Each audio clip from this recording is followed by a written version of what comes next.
दादा मला सांगा की आज तुम्ही पोलीस अधीक्षकांची भेट घेतलेली आहे, काय नेमकं कारण होतं, काय मागणी केलेली आहे? माझ्यासाठी सगळ्यात महत्वाचा विषय आहे की ज्याला जे म्हणलं जातं ना, ज्याला कर नाही त्याला डर कशा. कायदा लॉ असं सांगतो, एखाद्या प्रकरणात जर नार्को टेस्ट करायची असली आणि जर आरोपी असले ते आणि आरोपींनी जर नाही म्हणले तर नार्को टेस्ट नाही करताय.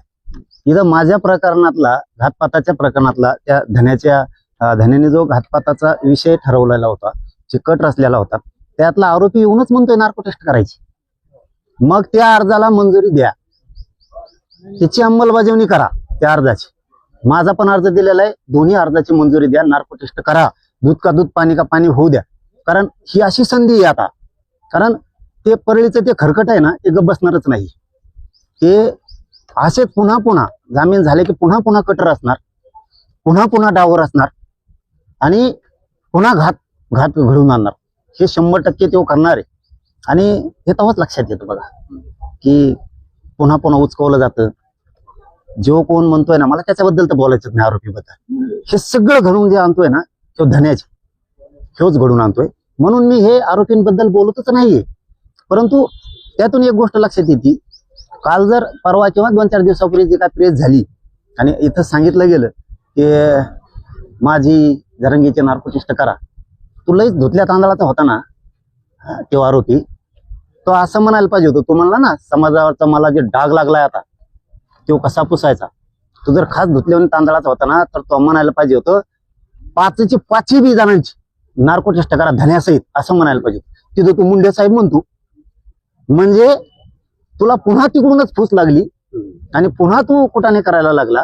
त्याचा अर्थ असा होतो की काय बरं का, मी गप्प बसलो होतो. का बसलो होतो ते पण मीडियाला सांगतो, आणि मीडियाला मी 2 वर्षापासून कुठेही बोलत नाही. मीडियाला चांगलं माहिती आहे तुम्हाला सुद्धा की ज्यावेळेस ही घातपाताची घटना घडली गेली त्यावेळेस त्या आरोपीची ती माऊली, बायको आणि आई, त्या माऊलींनी असं सांगितलं होतं मीडियातून की हे पेतय, याच्या हातातून झालं सुद्धा असन, घरात सुद्धा लई त्रास देतय, पण जरांगे पाटलांनी लय मनावर घेऊन. मला कुठेतरी ते शब्द जिवारी लागल्यासारखं झालं की त्याची आई आणि ती बायको खूप सोन्यासारखे आहेत, चांगले आहेत, की चला जाऊ द्या, त्यांनी मीडियातून का होईना म्हणलेत ना. पण हे असं पोरग आहे, हे स्वतः सुखाने खायचं नाही आणि त्या घरच्याला सुखाचे तुकडे नाही खाऊ द्यायचं. आणि याला कुणीतरी सुखाचे तुकडे खाऊ द्याय नाही, कुणीतरी फूस लागण. म्हणून मी आता SP साहेबांना सुद्धा तेच सांगितलं की जामीन झाल्याच्या नंतर पुन्हा CDR काढा, कोणाकोणाचे फोन आले किंवा कोणाकोणाकडे गेला ते लोकेशन काढा, याच्यात कोण कोण आहे ते त्याच्या कुटुंबातला जरी मदत करणार असला तरीही त्याला आरोपी करावं लागणार आहे. तिथं पर्याय नाहीये. याला कुणी धमकीलंय का तो बोल म्हणून, किंवा याला कुणीकडून आणखी सांगितलं गेलंय का, किंवा असा संशय येतो की काही सारखा घेतला होता का काय, म्हणून याला जामीन झाल्यावर बी झोपून देणार की तू हे कुठाने करत त्यांच्या विरोधात बोलच. आणि तू जे जे आरोप करणार आहेस ना, ते आता तुला जाहीरपणानं सांगतो, मी थांबलो होतो काही गोष्टीसाठी. तो जामीनच होऊ द्यायचे नसते तर आम्ही वकील उभा केले असते पुढून काचाकच, आम्ही सुद्धा खूप काही गोष्टी करू शकलो असतो. पण तो ते बोलायला लागला ना, त्याला आता ते आरोप जे जे करणार आहे ते आरोप त्याला सिद्ध सुद्धा करावं लागणार आहेत. नसता पुढच्या काळात फौजदारी गुन्हे दाखल होणार आहेत त्याच्यावरती. आता जे जे आरोप करणार ते आरोप त्याला सिद्ध करावं लागेल. जो कोणचा आरोप करील त्याचा, नसता त्याने सिद्ध जर नाही केलं ना पुराव्यासहित आरोप केलेला, तर फौजदारी गुन्हे दाखल होणार आहेत. त्याला आता सुट्टी नाहीये. म्हणजे आणि धन्याला तर नाहीच. मी यांच्याविषयी तर बोलतच नाही, आरोपींविषयी, आणि त्यांच्याविषयी बोलणार नाही. आणि तुम्हाला सांगतो, मला इच्छा बी नाही त्यांच्याविषयी बोलायची. पण धन्या गप्प बसतच नाहीये. ते परळीचं खरकट गप्प बसायलाच तयार नाहीये. ते राहून राहून राहून राहून पुन्हा ते उचकीत आहे हे असले प्रकरण. आता इतकं भारी आलंय ना, काय म्हणतात ना त्याला, जुनी एक काहीतरी म्हण आहे, आता चिवा पाडखिनी छाया. धन्या आता उंट पहाडाच्या खाली आलाय, आता चिवा पहाडाच्या खाली आलाय. त्याचं कारण असं आहे की आरोपी जो करणार आहे, घातपात घडून आणणार आहे, कट रचणार आहे, त्याचं नाव नाही घेत ते. उलट त्याला सारखं सारखं मीडियात बोलायला लावतात. याचा अर्थ जे आरोपी आहेत ना, बघ सांगणारे तुम्ही, आरोपी घातपात धन्यानी ठरवलंय म्हणून रेकॉर्डिंग घ्या तुमच्या मोबाईलची, आमच्या नाही. सगळ्या गोष्टी त्या तुमच्या. आणि तुम्ही जर आता मीडियात येऊन म्हणत असलात की आम्हीच रचलंय आणि तिकडून नाहीच आहे. तुम्हीच सांगितलेलं आहे तुमच्या बैठका त्याच्या संघ रेस्ट हाऊसला झाल्या त्या परळीच्या खरकाट्या संघ. आणि आता अशी योग्य वेळ आली की आरोपीच जर म्हणतोय नार्को टेस्ट करा, तर तपास यंत्रणेनं तो अर्ज आता कोर्टापुढे ठेवला पाहिजे, त्याला मंजुरी घेतली पाहिजे, त्याची अंमलबजावणी केली पाहिजे. आणि त्या तीनही आरोपीची नार्को टेस्ट आता तपास यंत्रणेने मागायला पाहिजे. आणि त्या परळीच्या खरकाट्याची धन्याची पण आणि माझी पण, एकूण 5 जणांची होणं गरजेचं आहे आता. कारण आरोपी म्हणतोय, एक तर आरोपी जर नाही म्हणला ना नार्को टेस्टला तर नाही करता येत. आता आरोपीच म्हणतोय म्हणल्यावर किती भारी झाला. आता ह्यो जर तिथे गेला नसेल तर नार्को टेस्ट मध्ये येणार नाही ना. आणि गेला असेल, याला जर धन्याला किंवा त्याच्या त्या पीएने कोणी बीडचं आहे ना ते, त्यांना बोलला असेल तर नार्को टेस्ट मध्ये येणार ना ते. म्हणजे धन्या ऑटोमॅटिकच येतोय आता. म्हणून याची नार्को टेस्ट होणं खूप गरजेचं आहे. म्हणून आता यांनी तो अर्ज तपास यंत्रणेने कोर्टात दाखल करून त्याला मंजुरी घेणं गरजेचं आहे नार्को टेस्टसाठी. आणि यांच्या जामीन रद्द करून यांच्या अंडर ट्रायल सुरू करणं गरजेचं आहे. त्याने सांगणार मी मीडियाला बाहेर. पण 100% हे सगळे काल कॉल रेकॉर्डिंग व्हायरल झाली. तुम्हाला माळ्या घालून अशा प्रकारचा संवाद आहे, त्याच्यावर कसं बघता पाटील? हे मी नेमोजीत असलेला गोळ्यान पाहिजे. तू ये क्षेत्रीय मराठा काय असतो तुला पहिल्यांदा कोणाची रेकॉर्डिंग? बोट सुद्धा घरी नाही जाणार, अंग तर नाही जाणार पण बोट सुद्धा घरी नाही जाणार त्याच्या. तू ये तर. बरं, मनोज जरांगे यांच्या आंदोलनाबाबत सगळ्या गोष्टी मला माहिती आहे. मी योग्य वेळी पुराव्यानिशी सगळं बाहेर काढणार असं ते आरोपी अमोल कोल्हे यांनी इशारा दिला. बाबा या विषयावर भरकाटायचंच नाही आता, याच्यावर बोल आता. आधी तुला आंदोलनाचं काय जे माहितीये ना ते विषय भरकुटूच नको. याच्यावर भरकटायसाठी तुला लागलेला डाग पुसणारच नाहीये. त्याचं कारण सांगतो. दुसऱ्या जातीच्या लोकांना खुश करायसाठी तू आपल्या जातीला डाग लावतो काय?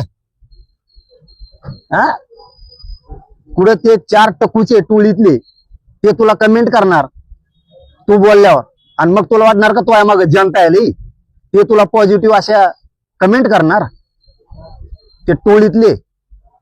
आणि मग त्याच्यावर तू समजणार का तो ह्या मागे लय जनता आहे? त्याच्यावर तू पाऊल उचलणार का तू? आणि तुला जे काय आरोप करायचे ना आंदोलनातले, तू जे जे आरोप करणार आहे त्याचे तुला पुरावे सहित सिद्ध करावं लागणार. हे ध्यानात ठेव. नसता फौजदारी गुन्हे येतात पुढं. आता तू बघ काय काय होत. तू फक्त नीट राहू नको इथून पुढं. त्यांनी एकच काम करायला पाहिजे होतात. आपल्याला धन्यानी घातपाताची सुपारी दिलती, आपल्याकडून चुकलंय, आपण आपलं गप घरी राहावं, सुखाचे तुकडे आपण खावा, घरच्याला सुखाचे तुकडे खाऊन द्यावा, या भूमिकेत त्यांनी राहायला पाहिजे होतं. मीही त्यांच्या कुटुंबातून काही मीडियात शब्द आलते की जरांगे पाटलांना लय मनावर घेऊन येते, पिऊन आम्हालाही त्रास देतो, घडलंही असेल. चला म्हणलं जाऊ द्या, त्या मायमावल्यांचं तरी आपण ऐकावं. पण हे जर पुन्हा तेच करणार असला, त्यांचं ऐकून एखाद्या बार पुन्हा आमचा घातपात होऊ शकतो. त्याच्यामुळे ती नार्को टेस्ट होणं आता गरजेचं आहे. आणि यांच्या तिघांच्याही जामीन रद्द करून ते अर्ज तपास यंत्रणेनं कोर्टापुढे ठेवून त्याची परवानगी घेऊन नार्को टेस्ट होणं खूप गरजेचं आहे. माझाही अर्ज मंजूर करा दिलेला आहे मी, आणि ह्योही मंजूर करा याचाही. आणि फौज एकदाच्या नार्को टेस्ट मग कळन. याची जरी झाली तरी याच्यातून येणारे याला ज्या ज्या वेळेस विचारलं जाईल तो परळीला गेलता का, तुला कोणी बोलला का, कोणत्या साड्या का, कोळ्या कोणतरी होता ना तो बीडचा हा कांचा का, कोण तो बोलला का, कोण तो गरुड आहे तो बोलला का, नार्को टेस्ट मध्ये सगळे ना. तर आम्हाला डरच नाही. त्याच्यामुळे काय आम्ही काही केलंच नाही ना, लपून का बसायचं. पण ते म्हणतात की मला विनाकारण गुंतवलं, आमचे वकील मॅनेज केले. अरे भाऊ, तुमच्यावरती त्यांनी मला एक केलं असं. मला एक सांगा, सांगितलंय कोण? तुम्ही आरोपी. जबाब देतोय कोण? तुम्ही. सांगता कोण? तुम्ही. तुम्ही सांगितलं मग तुम्ही काय गुंतवलं ना, तुम्हाला सांगणारे तुम्हीच, गुंतणारे तुम्हीच, हातपात सुपारी घेणारे तुम्हीच. मग दोषी नाहीत का तुम्ही? उलट तुम्ही लय अंगलोट घ्यायला लागलं ती गोष्ट. आता तुम्ही आता ही पुन्हा उकरायला नव्हती पाहिजे. पण आता नार्को टेस्टमुळं आता तर त्याची नार्को टेस्ट होणार, आता होणार. त्यांच्या तिघांच्या जामीन रद्द होणार, त्यांच्या अंडर ट्रायल चालणार आता. आणि त्यांच्या आता लक्षात येईल की नार्को टेस्ट एक अशी विषय तज्ञ सांगतात की त्या माणूस खोटं बोलतच नाही. आणि मग ते दादा आता विचारणार आहेत तो काय काय केलंय, कुठं कुठे गेलाय. मग कळण तुला कसं असतात तू त्यांचं ऐकून आयुष्य खराब कोपर्डी प्रकरणावर त्यांनी आरोप केले एक खुलासा की जर केला तुम्ही अरे आरोपीला मारलं नाही तर मी फाशी गेला असं तुम्ही त्यांना तुम्ही म्हणले त्यांना मी काय म्हणतो काय नेमकी झालं हल्ला का? करण्यात मी तुम्ही काय सांगितलं. म्हणतो तुम्हाला की ह्या प्रकरणावरून लक्ष हटवण्यासाठी विनाकारण आंदोलनात काय आहे, कोपर्डीत काय आहे, हे करू नको.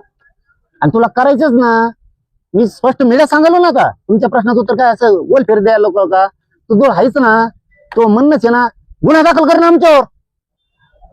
कमिशनर बोलवतील ना आम्हाला आणि तुझे पुरावे सिद्ध होईल तिथं नसता पुन्हा तो ह्या काळात लटकणार आहे. आता क्लिअर उत्तर दिलं ना. तुला काय आंदोलनातली माहिती आहे, तुला काय कोपर्डीतली माहिती आहे, तू त्याच्याबद्दल आमच्यावर गुन्हा दाखल कर. बोलून काय होणार आहे तुमच्यापाशी सांगा. चला तुमच्यापाशी नाही मिळणार आहे का, तू गुन्हा दाखल कर. कमिशनर आम्हाला बोलवतील पण पुराव्यानिशी सिद्ध हो, नसता इथून पुढे तोवर पलटणार आहे सगळं. आता आरोप करताना विचार करून कर. विनाकारण भिकाला लागू नको आणि कोणत्या तरी जातीला खुश करायसाठी स्वतःच्या जातीला डाग लावू नको. याच्यावर भरकटासाठी काही नको बोलू. मी सांगितलं नाही एका प्रश्नाचं उत्तर सरळ. त्यांनी आरोप अरे मग तेच सांगितलं ना रे, उत्तर 1 मिनिटात दिलं की नाही मी. आणि खरं दिलं की नाही असं काय गोल गोल फिरेल तुम्हाला. तो ह्याजवळ काय पुरावे त्याच्या सहित आमच्यावर गुन्हा दाखल कर.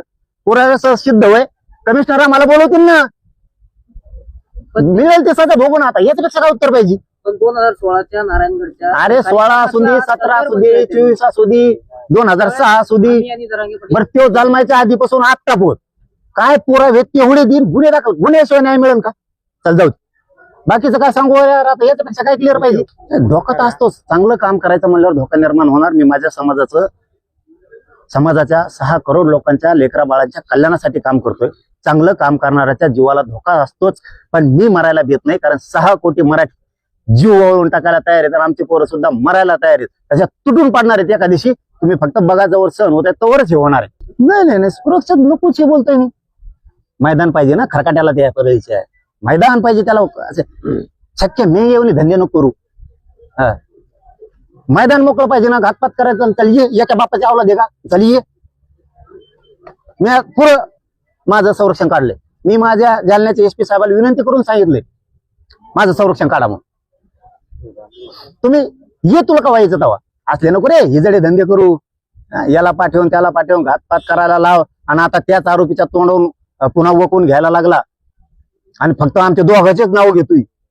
तू जर धुतल्या तांदळून होता तो आरोपी, त्यांनी सगळ्याचे नार्को टेस्ट करा म्हणायला पाहिजे होतं, मग तरी पटलं असतं आम्हाला. तो आमचे 2च घेतून त्यांना साहेब म्हणतो.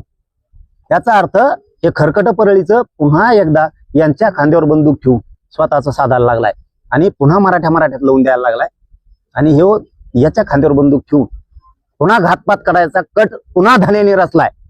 याच्यात अशी शंका त्याच्या कालच्यापासून यायला लागली. त्यामुळे टेन्शन घ्यायची गरज नाही, आम्हाला कर नाही. त्याला डर कशाला, कशात बी तयारी, नार्को टेस्ट काय कशात पण.